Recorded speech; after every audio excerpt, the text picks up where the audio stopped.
Hello, and welcome to another episode of the Business of Business podcast. I'm Roy. This is a show that we bring a wide range of experts and knowledge base to the solopreneurs, entrepreneurs, small businesses to try to help enlighten us. Sometimes as small businesses or as entrepreneurs, we may not know exactly what we don't know, and so this is a good forum for us just to talk about different topics that may help you in your business, and then also give you the resources to make some changes if necessary.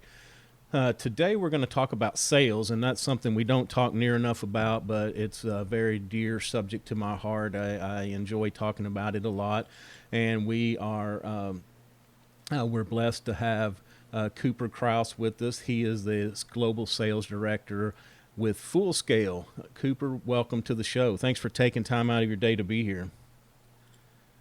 Absolutely. Thanks for having me. I'm glad to be here. I agree. People don't talk about sales enough, so I love to talk about it.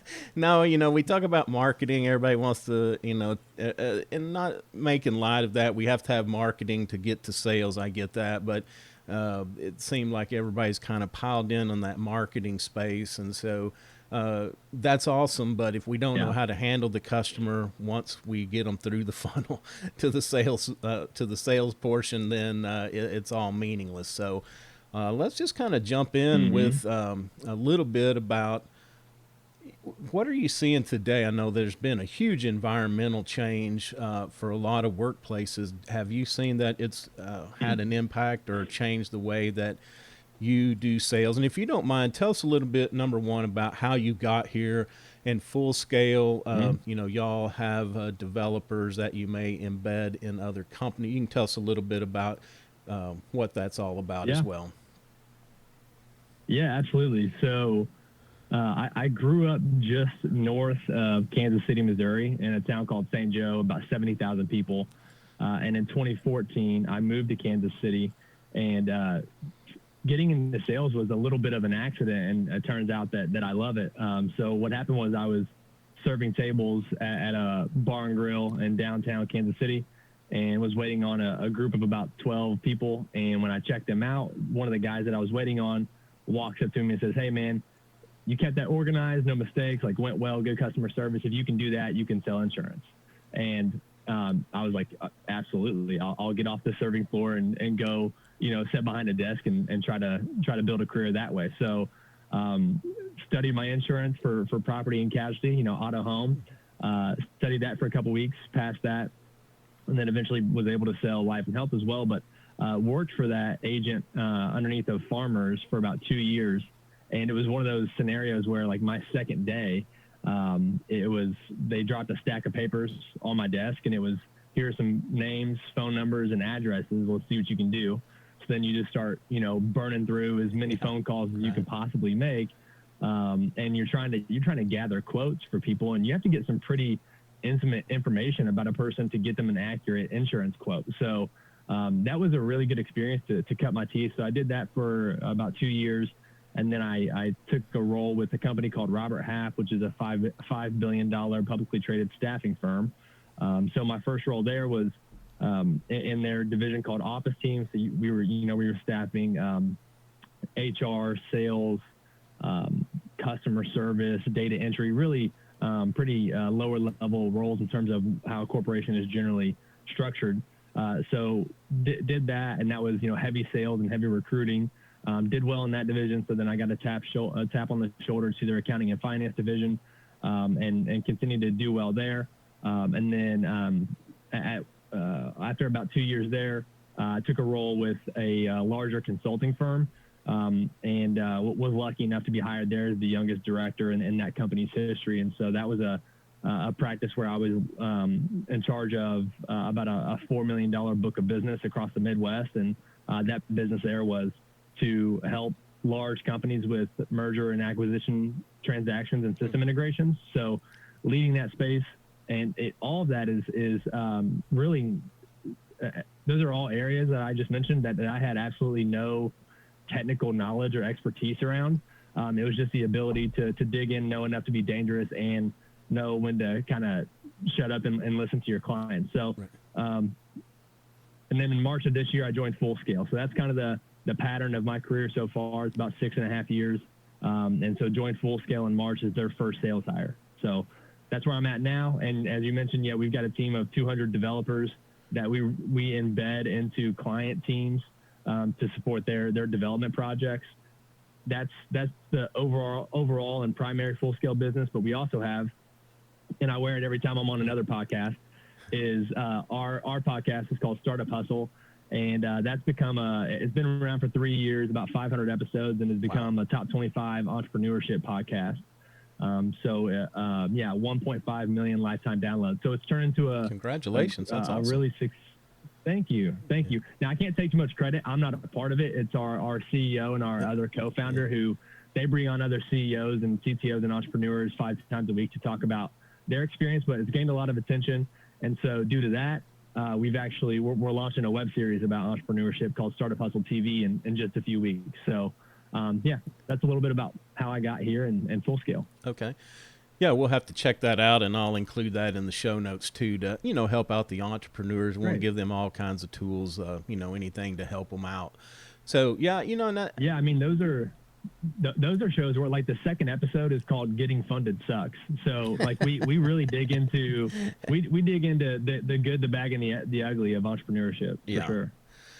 Yeah, before we get too far off into the sales, you said you came out of waiting tables, somebody noticed you, and I talk to people about that all the time for recruiting, is that you have to keep your eyes open no matter where you are. When you find somebody that can be conversational, talk to people, we can train them usually in the industry, but I can't teach people really how to be personable. I mean, that's just kind of a quality a lot of people have, or they don't, whether they're shy or just don't like to talk.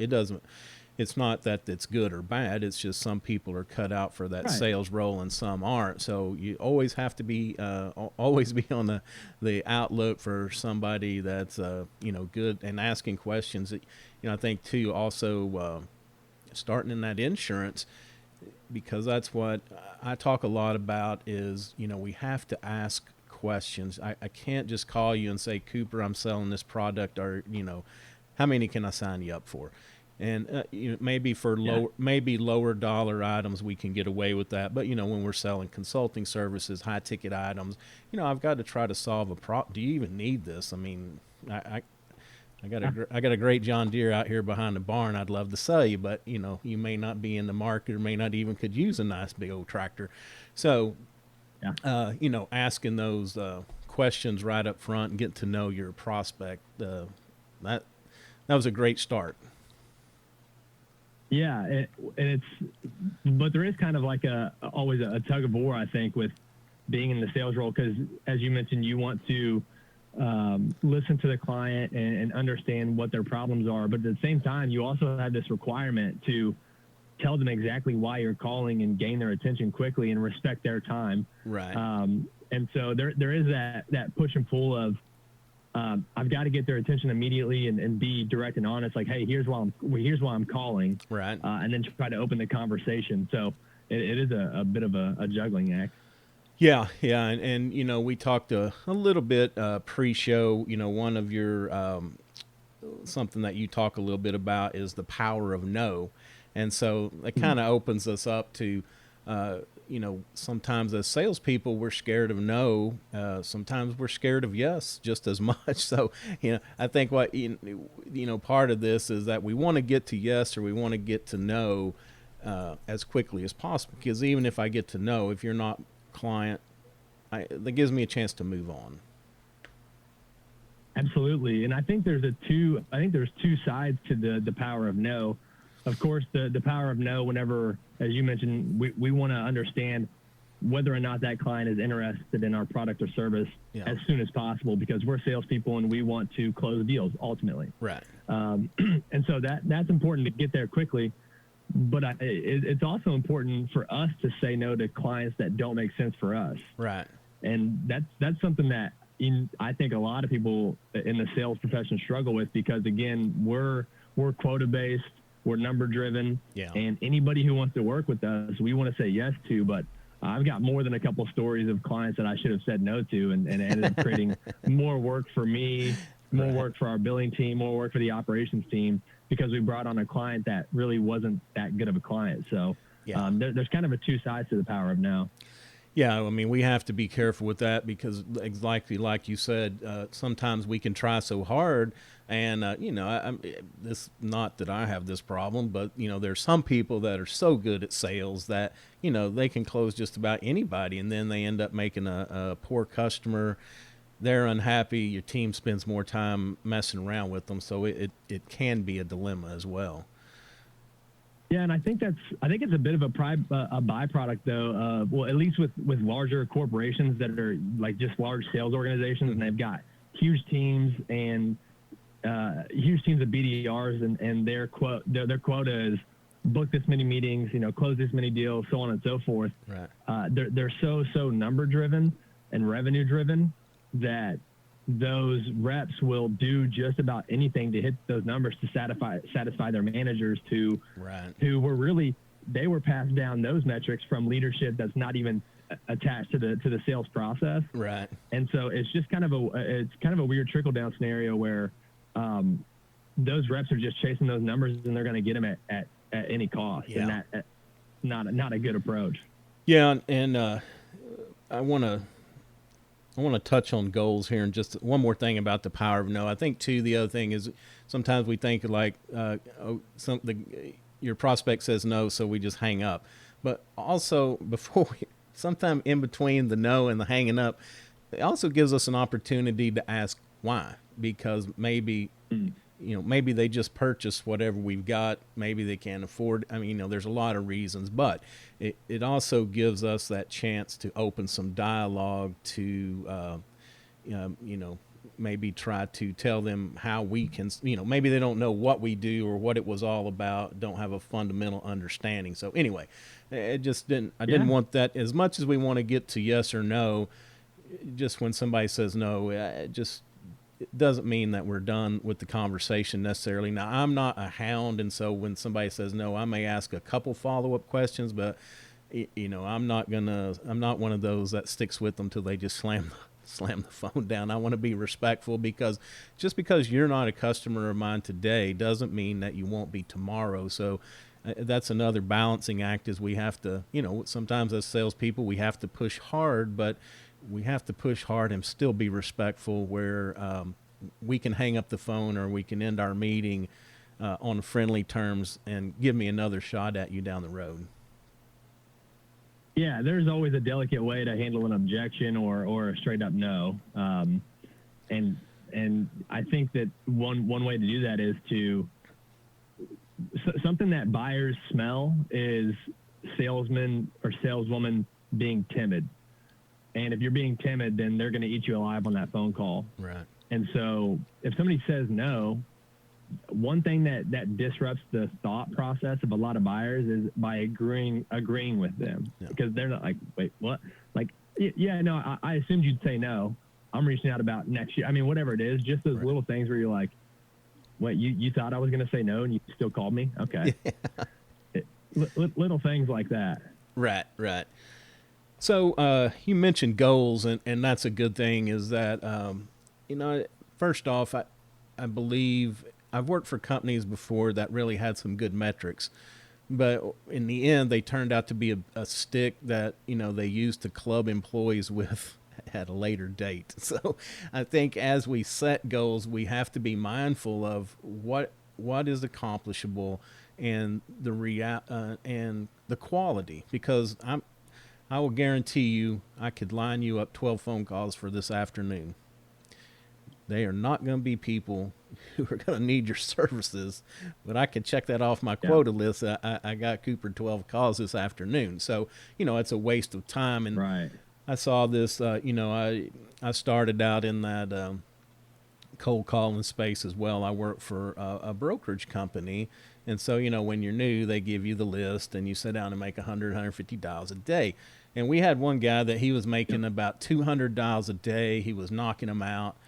But the guy never opened up any new accounts, and he was struggling. So we got to pull in and this was back in the ancient days. We thought we were lucky. We had a phone log where we could see. And part of his 200 calls was his mother, his sister, his friend, the 7-Eleven down the way. You Oh know, my yeah, God. because at the end of the day, he could say, "I made all these phone calls," but they weren't to people who were going to be his customers. So, I think just an important thing to remember when we set objectives is they need to be in line with where we want to go, and we need to make sure that I guess the results of that are quality. Yeah, and I mean with how educated buyers are nowadays, the only metric that actually matters is, did you generate the revenue with the right client? Right. And that's never going to satisfy a publicly traded executive. If somebody's somebody's in the C-suite of a publicly traded company, that's never going to satisfy them, but that's the truth. Right. I mean, buyers can figure out really, really quickly on their own without coming to salespeople what they need and shop themselves. Right. And so, yeah, the metric is, did you earn a deal with the right client? And even if you look at somebody who makes 150 phone calls and they're doing the shotgun approach and they don't know why they're calling anybody. And then you look at someone who makes, 30 calls that day. But before they make each phone call, they look at that person's LinkedIn, they look at that company's website, they look at the latest news releases. Right. And that takes 5 minutes max. Yeah. Not probably not even that. It takes 3 minutes. And then when you call them, you can have something to talk about. You can make a comment about how many recommendations they've received on LinkedIn, whatever it may be, because if you don't, you can only call them to talk about yourself, which is the quickest way for a deal to die. Yeah. And you're going to get a higher response rate if you do that. So I'd rather make 30 calls and get 15 responses than make 100 calls and get 9. Right. Right. Yeah. Sometimes we need to choose quality over quantity, for sure. Yep. Yep. So I think you bring up a good point about our buyers being smarter now, and I think we have to keep that in mind to meet them where they're at. You know, it makes me feel old sometimes to have to talk like this, but back in the day, prior to the internet, if you had a product or service, people may not know about it. So I mean, it was a genuine lead in, like, hey, let me tell you about this product. Well, now, Yeah. buyers That's a good point. yeah, true buyers, they are on the internet and they know more about you and your competition, than a lot of salespeople that I know. So I think that, the research on who we're calling, but then also figure out where they're at in this process, and let's don't start at the ground floor with everybody like nobody knows what this product or service is. Yeah, that's a really good point. I hadn't thought about that in terms of, there definitely was a time where when you called somebody, it could potentially be the first they'd ever heard of Right. of a product or a service like that. So that is a genuine outreach. We don't really have that.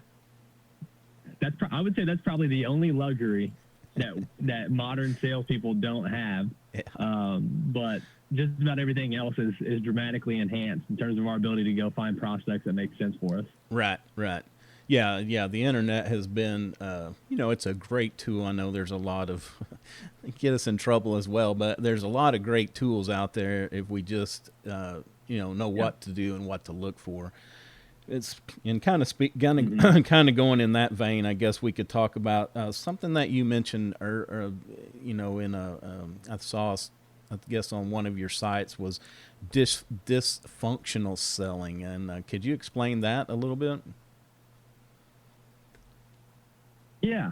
Have you ever heard of an author named Mahan Khalsa? No. So he wrote a book. He wrote a book that was called. What was it? I'm blanking now. It's funny because I have it right here. Sorry to do that. Oh, yeah, you're fine. right there. So it's let's get real or let's not play. And so the whole concept is kind of to put to bed dysfunctional selling. And again, dysfunctional selling, kind of going back to salespeople reaching out to say, hey, we've got this great product, this great service. We know you need it. Just sit down and let me tell you how it's going to work. Like that is how sales was approached for a really long time. And to your point, sometimes that actually made sense because that buyer might actually not know anything about that lane. Right. But with where we're at now, I mean, the truth is that there are definitely products and services out there that have unique nuances and tweaks, but not a whole lot of ideas are completely original anymore. So a lot of markets are saturated. And so the idea then with Mahan Khalsa's book is to check your ego at the door as a salesperson. Right. So really, like, forget about what it is that you want, because if you forget about what you want, which is to close a deal and make money, if you forget about that, you'll end up closing more deals and making more money. Right. Because you're not, like, it's kind of like, well, one of my mentors, whenever I was at Robert Half, one of his first lines was, the less that you think about making money, the more you have in your pocket. And as soon as a salesperson can kind of grasp that, then their success level in terms of deals closed and money earned, it really changes, because they're not being selfish. I mean, who makes money being selfish? Right. Yeah, and sometimes they just get so anxious. I've known a few like that they just couldn't even give away a glass of water in a desert because they were so anxious. And when they went in, I mean, they made the client anxious. It was not a good situation. But having them calm down and just say, look, you can't be worrying about the future. Like I said earlier, sometimes they were scared of getting a yes. It'd be like, oh my gosh, what if they said, yeah, I'll take it, and then what? They were anxious because they were thinking about themselves. Exactly. It's kind of like speaking in front of a group of people. Some good advice is just remember that it's for them. Like you're talking for them, not for you. Right. And it can kind of relieve some pressure. So as a salesperson, if you've got, I mean, and to be honest with you, I'm a great example of that, because before I was going to make my first sales call at Farmers, when I first started, I had to go to the bathroom before and gather myself, because I was having a mini panic attack. Yeah. Because I was sitting in, it was my first sales job. We were sitting in a small office. So both of the agents that I worked for could hear me, and the other salesperson who had been there for 3 or 4 years. I mean, we're all tight knit. And so, I was like, I'm going to butcher this, and they're going to hear every single word of it. Yeah. And then I went in there and gathered myself, came back out and did. And now I've got, very comfortable making cold calls to people that have no idea who we are. Right. So it can definitely be overcome, for sure. It's Right. just a matter of focusing on the right things. Yeah. You just have to focus on your customer, and you have to trust yourself too. A lot of times we don't trust ourselves that we have the answer, Yeah. and that's another thing.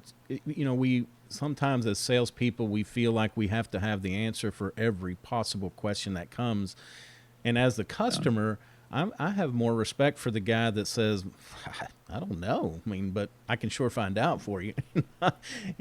Sometimes it's like when people have the answer to everything, you might start unless they're very experienced. I start questioning, are they just making stuff up as they're going, just where they have an answer to throw at me? Yeah. Something to keep in mind as a modern salesperson is, just like you're looking up your customer on LinkedIn, if you're doing your job the right way, right, they might be looking you up too. And so if you're so for example, like I'm not technical by trade at all. Like I can't write a line of code, and I sell software development services. So when I'm speaking with chief technology officers at recently funded, innovative startups, I can't BS them for 1 second, because they know when someone knows software development. Right, and right. I've been here 9 months, so I've gained some knowledge, and I understand how to uncover issues. But when it gets too technical, I mean, I'm like, hey, that's over my head. I've got a development manager you can talk to, but this is where it stops for me. and they get that. Yeah, and there's no shame in that. I mean, sometimes we are tasked to be sales because we're good at sales, not because we're good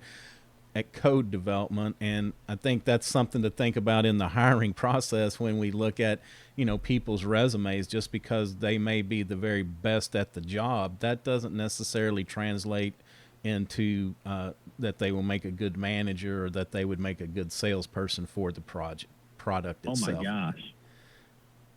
That is incredibly accurate there, and that's another I would say another fault of really large sales organizations is they have a tendency to promote the person who's closing the most deals. Yeah. But there might be a reason why they're closing the most deals. Their sweet spot might be, hey, individual contributor, and they want to focus on their book of business, and so the person with maybe mediocre sales, but that leadership charisma is probably the way to go. But bigger companies, they see that person that's made all that money and they want to reward them like that. Yeah. Yeah. And sometimes it's a huge mistake. And it wasn't a sales organization, but, I worked for a major corporation back in the day, and our promotion process was who wants the job or who's been here the longest. I mean, it's almost like a battlefield promotion. Like, you survived the last 5 years, so now you're going to be the manager of this boat. So, and that it was disastrous. And sometimes we can't get out of our own way. But there's a lot of tools out there. Do you use any specific tools for hiring? For hiring, when it comes to hiring salespeople, the first place I'm always going to go is relationship based. So I won't even go to LinkedIn. I won't go to Indeed, because sales is a really popular profession. A lot of people do it. And to be honest with you, a lot of the processes and the approaches are really simple. Like I always say my revolutionary advice is that no advice is revolutionary. Like sales has been sales for the longest time. Like we don't need to try to rewrite it. I mean, there are differences now, obviously, between now and 30 years ago, but at the end of the day, it's still the same. And so I like to connect with people that I know to see if they know of anybody who it's like, hey, like, let's cut through the resume stuff. Let's cut through their education. Are they going to be an effective and ethical salesperson? Yeah. That's the approach that I'll take. And then secondly, I'm going to go to LinkedIn. I'm probably not, to be honest, for sales, I'm probably not going to do Indeed or any of those more traditional job boards because, on LinkedIn, you might be able to identify kind of how they communicate by their interactions on LinkedIn. Yeah. And that tells me much more about what I need to know opposed to what their resume looks like. I mean, to be honest, a resume means very little to me at this point. It's just it's a little bit different than looking at have people check the boxes of what's supposed to be good on a resume. Right. Exactly. Yeah, and a lot of times people can make a resume look. They can make it look like whatever you want it to look like too. So, and I think that another thing about hiring, and I think we have to approach that like we do selling our product. We have to market for talent. We can't just. I'm not a big fan. To me, recruiting is not putting up an Indeed post. I think that we have to have that personal knowledge and relationship. And, we have to have, I kind of think of it as we have to have people on the bench that are either calling us, wanting to know if that we got an opening yet, or who we've identified that, the next opening I have, because of things like you said, how we see them interacting in public or at other functions, if they're in the same industry, or what they post on LinkedIn, a lot of different things like that we need to take into account. Yeah, and sometimes it's helpful to join networks that are related to your profession. So, for example, I joined a sales leadership network called Revenue Collective. There's about 4,000 members across the globe. And so automatically, if the next time I'm hiring for a salesperson, that's the network that I'm going to trust. Right. And so I'm going to say, hey, either I'm going to hire somebody who's actually in the network or talk to a leader in that network about, hey, here's what I'm looking for. Do you know of anybody? I mean, so that's another way to kind of cut through the noise. Right, right, exactly. So, what about managing? Do you first off? I assume that you have managers, but or a sales force under you. But uh, what about managing in this environment that we're in, where people are working from home? We're not all in the same office anymore, where you can stand up and look out the glass wall and see, who's sleeping and who's dialing and what's going on. Yeah. So how are you doing what are you doing to, I guess, manage that process?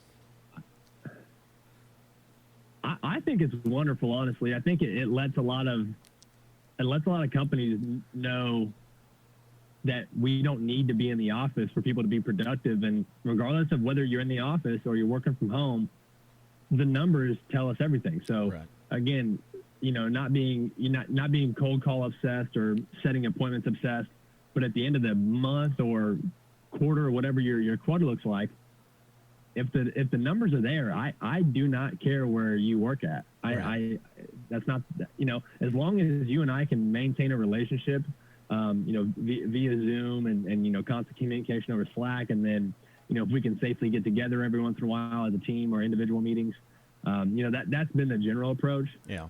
We've got a pretty small squad of 6, but we got together a week and a half ago at our new office.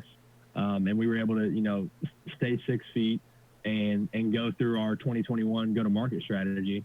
And so, but really, I mean, ultimately, to me, it's great for people who have always felt like we have to have the salespeople in the office to manage them. I would say that there is a potential downside, and it depends on the type of salesperson you are, and then also probably depends inherently on what type of product you're selling and just that industry, because there is something to be said for the positive energy and momentum that you can get from being in a bullpen of salespeople. I mean, that is something that I miss from time to time, and I know a lot of salespeople do. But you can try to cultivate that in other ways on virtual meetings and virtual contests and things like that. Yeah, and I'm kind of the opposite. I think, not being in once I got out, because there was a time like I had to put a chair in front of the door of my office just because from 8 to 5 it was like, just a steady stream of people coming in. Then I could get my work done after 6 or 7 o'clock at night after everybody went home. So, I like, not having the commute, and then also, I don't know, just not having the distraction sometimes. Maybe I'm just, I'm like a squirrel, some bright, shiny object distracts me. So, being at home, I tend to be much, much more focused. Yeah. I mean, the time back in the commute is nice. I mean, if you can get really granular on, time back on the commute, less wear and tear on the car, less gas money. I mean, there are definitely some benefits to that for sure. Yeah, and I think one drawback is if it's something that you're selling where you need to be in front of customers, I think that's made it a little more difficult. And I personally, that's why I like to be out, and the phones are okay, but I'd much rather be in front of people. I seem to, kind of do better there. So that would definitely be a drawback depending on what you're selling. Yeah, I mean, there's no doubt that it's easier to build relationships with high value clients when you get to sit down with them and shake their hand, especially if we talked about this a little bit, just the difference between a transactional, maybe, low investment sale versus something that's going to be, 6 figures, $1 million, $2 million. I mean, the transactional sale, that's something that's still going to be able to be cultivated because the client isn't trusting you with $1.5 million. Yeah. But those more solution-focused sales where you might be and if it's a new relationship you're trying to establish with somebody that you can't meet, and you eventually want to sell them on a $1.5 million system implementation over the course of 18 months, that's going to be a challenge. Yeah, definitely. Well, Cooper, I appreciate you taking time out of your day. It's been an awesome conversation. So what is a tool that you use in your daily life, either professional, personal. It could be a habit or just, something that you do every day that you feel contributes to your success that you just don't think you could do without. I will give a two. I'll give two if I can. Okay. Yeah, sure. So one is not related to technology. One is just something that I do in the morning. So I've got this little notebook here, and it's got my kind of core virtues, core values, my purpose, and my success. So kind of have that defined. So I like to review that, and then I've got my monthly goals. So Okay. this is like December, and they're broken down in terms of professional, personal, and professional. Okay. So I like to look at that every day. So that's not so technology based, but I feel like it kind of just keeps me focused. Exactly. And then the one that's technology based is Seamless.ai.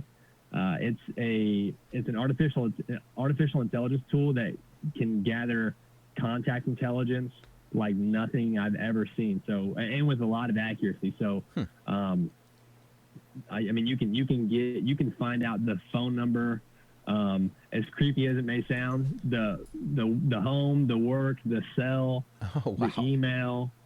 Then it'll give you all their social media pages. It'll give you the size of their company, Crunchbase News, New York Stock Exchange. I mean, it's just a full thing of contact intelligence, and you get it in a matter of seconds. So it plugs into LinkedIn. And so it just has like next to each person's profile, it has a little plugin that says Find. You click on Find, and it just scatters across the internet and gathers everything it can. Wow. And it's insane. I mean, it saves me hours and hours and hours of time. Yeah. I'll definitely check that one out. That sounds interesting. All right. Yeah. So tell people, who is your client? What can you do for them? And, of course, how they could reach out and get a hold of you. Yeah, thank you very much. I appreciate that. So our ideal client is a startup or a small business with around or less than 100 employees that has in-house technical leadership, so a CTO or a leader of engineering, and that way they understand kind of how to lead developers to through a complex development project. So that's really what we look for. And so what we do is we help those companies build development teams quickly and affordably. So as I mentioned, we've got 200 engineers. Each of them have at least 5 years of experience, and they're permanent employees of Full Scale, background check, ×2 actually.